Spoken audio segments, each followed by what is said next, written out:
Comment développer son leadership? Donc, nous avions vu que le leadership, c'est la réponse de Dieu à tous les problèmes de société, que ce soit au niveau de la famille, d'une église, d'une communauté, d'une nation. Donc, Dieu répond toujours aux prières de ses enfants en élevant des leaders comme Othniel, Éhud, Samson, Gédéon, etc. Donc, cela veut dire que Dieu veut nous, en tant que leader, cela veut dire que Dieu veut nous utiliser pour résoudre les problèmes de la société, pour résoudre des problèmes dans ta famille, pour résoudre des problèmes dans ton église. Dieu est toujours en quête d'hommes et de femmes qu'il puisse utiliser pour sa gloire. Et pour cela, nous devrions développer les traits et les traits du caractère d'un leader. Donc aujourd'hui, nous allons parler d'une autre caractéristique d'un leader très très important. Une autre caractéristique d'un leader, c'est qu'un leader doit être une personne de caractère. Un leader doit être un homme ou une femme de caractère. Mais avant d'expliquer pourquoi le caractère est si important dans la vie du leader, nous devrions prendre le temps de définir le caractère. C'est quoi le caractère exactement? Mais je vais le définir d'abord par opposition. Donc, je vais dire tout d'abord ce que le caractère n'est pas, avant de dire ce qu'est le caractère. Donc, comme ça va être un peu plus clair. Donc, trois choses. Donc, il y a trois mots qu'on confonde généralement avec le caractère, mais qui ne sont pas vraiment le caractère, tout au moins du point de vue biblique. Quand nous parlons de caractère du point de vue biblique, donc il faut savoir que ces mots ne sont pas nécessairement synonymes de caractère. Premièrement, le caractère n'est pas la réputation. Le caractère n'est pas la réputation. Avoir une bonne réputation est essentiel, mais le caractère n'est pas exactement la réputation. Donc, quelle est la différence entre le caractère et la réputation? La réputation, c'est ce que les gens pensent de vous, mais votre caractère, c'est qui vous êtes. La réputation, c'est ce que les gens pensent de vous, mais la réputation, c'est ce que les gens pensent de vous, mais votre caractère, c'est qui vous êtes. Donc, vous pouvez contrôler votre caractère, vous avez du pouvoir sur votre caractère, tout au moins un pouvoir direct sur votre caractère, mais vous n'avez pas un pouvoir direct sur votre réputation, parce que la réputation, ce sont les pensées que les gens se font de vous en elles-mêmes, donc, ou encore les gens se font de vous en eux-mêmes. Donc vous n'avez pas un impact direct sur la réputation, mais vous avez un impact direct sur votre caractère. Je me rappelle, et j'ai appris cette leçon jeune dans le ministère. Quand j'ai commencé le ministère, quand j'ai commencé mon travail pastoral, j'ai été approché par une église qui était en difficulté et qui avait besoin d'aide. Et je sentais dans mon cœur que Dieu voulait que j'aide cette église. Mais j'hésitais. Pourquoi? Parce que cette église avait connu plusieurs scandales.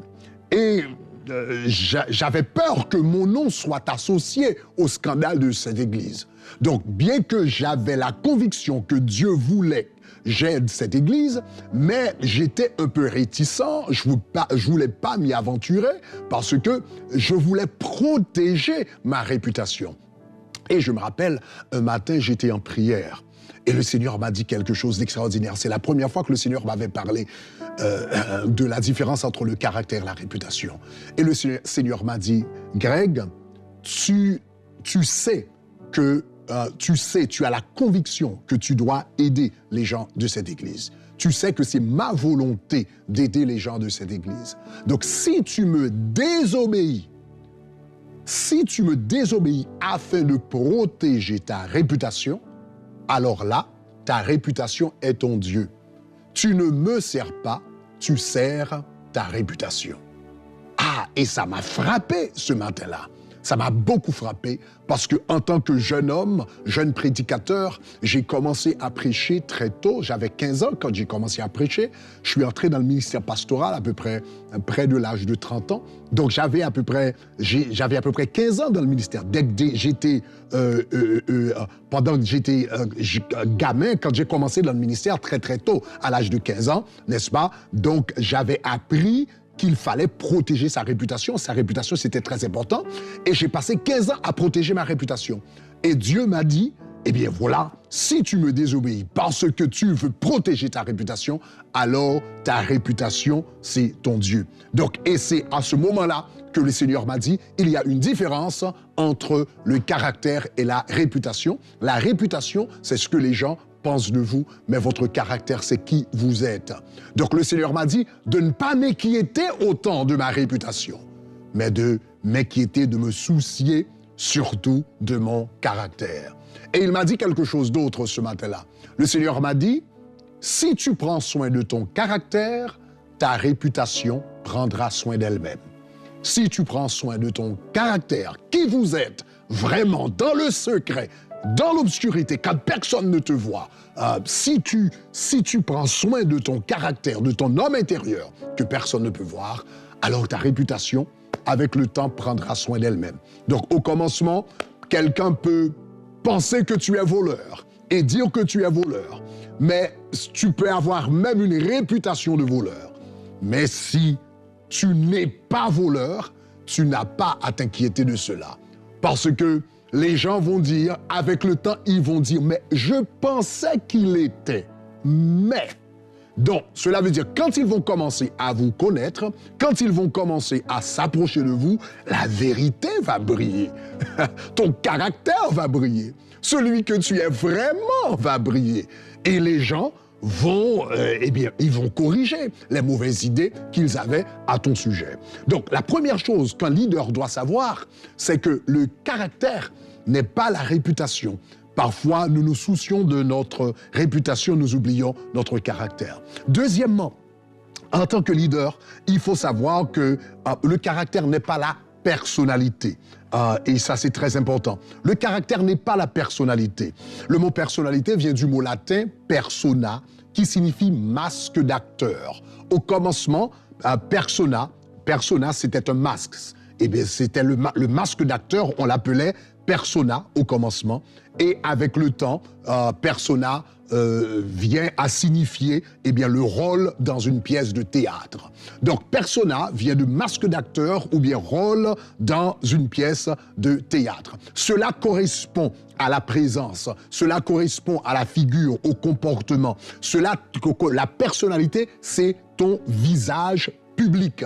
C'est ce que tu projettes publiquement. Ça, c'est la personnalité. C'est ton visage public. C'est ce que tu projettes. Donc, dans Lévitique chapitre 19, le verset 15, le Seigneur dit « Vous ne ferez pas d'injustice dans le jugement, tu n'auras pas d'égard à la personne du pauvre, et tu n'honoreras pas la personne du riche. » Donc, ce texte parle de la personne du pauvre et la personne du riche. Il ne faut pas mépriser la personne du pauvre ou honorer la personne du riche. Donc cela veut dire quoi? Cela veut dire, ça c'est juger les gens sur des apparences. Juger le pauvre parce qu'il ressemble à un pauvre et juger le riche parce qu'il ressemble à un riche. Donc ça c'est la personnalité. La personnalité c'est notre visage public. Mais et chers amis, dans notre monde, il y a toute une industrie qui est responsable de la manicure, n'est-ce pas? Qui est responsable de la gestion de la personnalité. Donc, qui s'appelle les relations publiques. Aux États-Unis, il y a plus de 250 000 personnes qui travaillent dans ce domaine-là. Ce domaine-là, il y a à peu près 14 milliards de dollars. Donc, cette industrie produit chaque année. Cette industrie est responsable de l'apparence physique des gens, l'apparence publique des gens, n'est-ce pas? Le visage public des gens, le visage public des sociétés, le visage public du gouvernement, etc. Mais si nous nous soucions de notre personnalité, notre aspect public, et nous ne prenons pas soin de notre caractère, alors là, nous faisons une erreur. Donc, pourquoi? celui qui se soucie de sa personnalité et oublie son caractère tombe dans le piège du pharisaïsme. Cette personne-là devient un pharisien. Qu'est-ce que Jésus-Christ avait dit aux pharisiens? Malheur à vous, scribes et pharisiens, parce que vous ressemblez à des tombeaux blanchis qui paraissent beaux au dehors, mais au dedans plein d'ossements de mort et toute espèce d'impureté. Donc, une personne peut avoir une belle personnalité, projette, n'est-ce pas, une belle image publique, mais à l'intérieur, tout est ossement et desséché parce que la personne n'a pas pris soin de développer son caractère. Donc, le leadership, c'est important de développer le caractère parce que la personnalité est trop faible pour être une base sûre du leadership.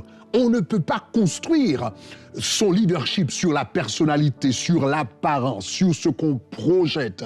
Le leadership doit se construire sur le caractère, sur ce que tu es vraiment. Donc, premièrement, nous avions dit que le caractère, ce n'est pas la personnalité. Le caractère, ce n'est pas la réputation, ce n'est pas la personnalité. Le caractère, ce n'est pas le tempérament, c'est différent de ton tempérament. Donc, le tempérament d'une personne fait référence à sa disposition naturelle. Donc, ton tempérament, tu as tendance à faire certaines choses. Donc ça, c'est un peu un tempérament. Donc on parle souvent de différents types de tempéraments, les colériques, les flegmatiques, les sanguins, etc., les mélancoliques, etc. Donc cela veut dire, si on est mélancolique, on a une certaine tendance vers l'isolation, à passer du temps tout seul, etc. Donc si on est sanguin, donc il y a cette tendance, on a certaines tendances, on veut passer plus de temps avec les gens, etc., etc. On peut être un peu plus indécis par rapport à certaines choses. Le colérique a une tendance d'être un homme ou une femme d'action, etc. Donc, ce sont les tendances. Mais le tempérament, le caractère, c'est différent de votre tempérament. Votre tempérament se réfère à la somme de tendances naturelles dans votre vie et certaines de ces tendances peuvent être bonnes ou mauvaises. Ceci étant dit, donc, qu'est-ce que le caractère exactement? Si le caractère, ce n'est pas la réputation, ce n'est pas la personnalité, ce n'est pas le tempérament, ben, le caractère, c'est quoi exactement? C'est intéressant que le mot caractère, c'est un terme biblique. Au fait, c'est un mot grec qui est entré dans la langue française, mais c'est un mot grec. Caractère, c'est un mot grec. Et ce mot apparaît une seule fois dans la Bible. Et le mot caractère apparaît une seule fois, et ce mot apparaît dans Hébreux, chapitre 1er, les versets 1er à 3, là où il est dit, après avoir à plusieurs reprises et de plusieurs manières parlé à nos pères par des prophètes, Dieu, dans ces derniers temps, nous a parlé par le Fils.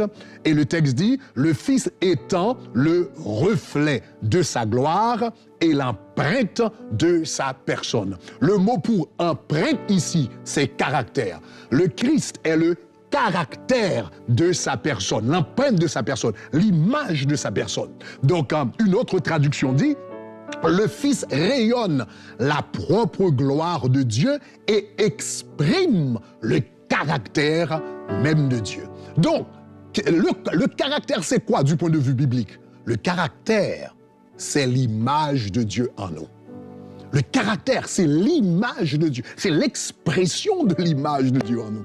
Le caractère, c'est l'amour de Dieu qui se manifeste à travers nous. C'est sa paix, c'est sa joie, c'est sa patience, n'est-ce pas? C'est la générosité de Dieu, c'est l'humilité. Le caractère, c'est l'image de Dieu en nous. C'est différent de votre tempérament, c'est différent de votre personnalité, c'est différent de la réputation. Le caractère, donc un leader doit être un homme ou une femme de caractère. Cela veut dire tu ne dois pas seulement te soucier de ta réputation, de ta personnalité ou ton tempérament, mais tu dois travailler chaque jour l'image de Dieu en toi.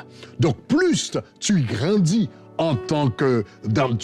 tu grandis plus ton caractère, ton image, plus tu ressembles à Dieu, plus tu as une bonne base pour ton leadership, plus tu es capable d'influencer les autres. Le grand, n'est-ce pas, le conférencier John Maxwell, qui est très connu sur ses enseignements sur le leadership, a dit, eh bien, le leadership, c'est quoi? Le leadership, c'est de l'influence. Le leadership, c'est l'influence. Un leader, c'est quelqu'un qui est capable d'influencer les autres. Maintenant, qu'est-ce qui nous permet d'influencer les autres? Avant tout, donc à long terme. Hein?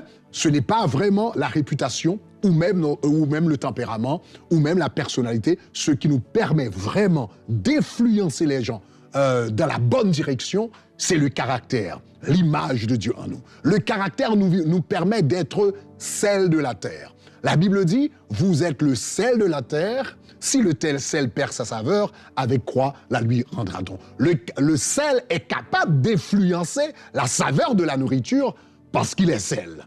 Hein? La lumière est capable d'influencer les ténèbres parce qu'elle est lumière. C'est ça, en d'autres termes, c'est son caractère de lumière et de sel qui le permet, ou bien la permet en tant que lumière, d'influencer. On influence, on est capable d'influencer à partir de son caractère. Donc que Dieu vous transforme aujourd'hui.